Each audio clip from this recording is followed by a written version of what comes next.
Men should know that women need affection. It's a primary need for women.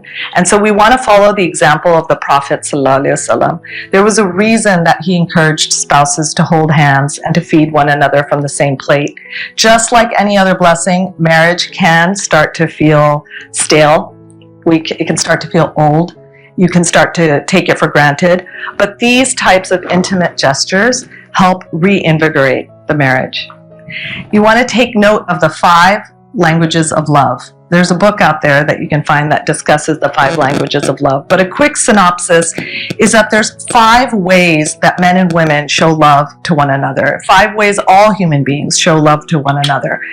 And the way people show love is by providing service, by giving your time, by giving verbal praise and affirmation, by giving physical affection, and by giving gifts. These are the 5 languages of love. And you want to see which language of love your spouse is utilizing on you. If you have a different language of love, your spouse may not notice your language of love because they can't hear it because you're speaking a different language. And I'll give you a case in point. My love language is verbal affirmation. Big surprise. I'm big about talking, right? And telling people how much I appreciate them, writing about how much I appreciate them and love them. My husband's language of love is service. He doesn't talk much about how much he loves you. He's just quietly doing what needs to be done.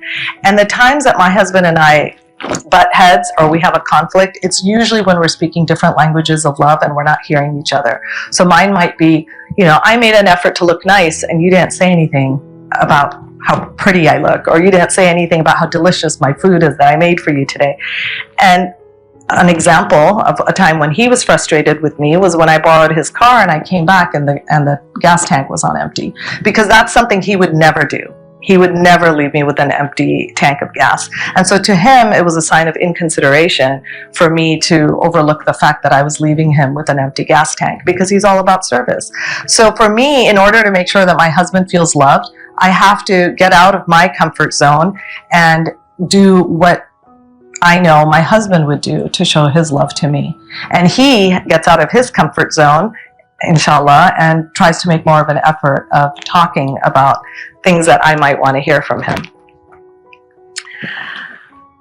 Another big need for women is the need for intimate conversation. They say that men fall in love with their eyes and women fall in love with their ears. And there's truth to that. There's a reason women love poetry, and there's a reason women love deep and intimate conversations, and why they like to get on the phone with their friends and talk to them for a long time.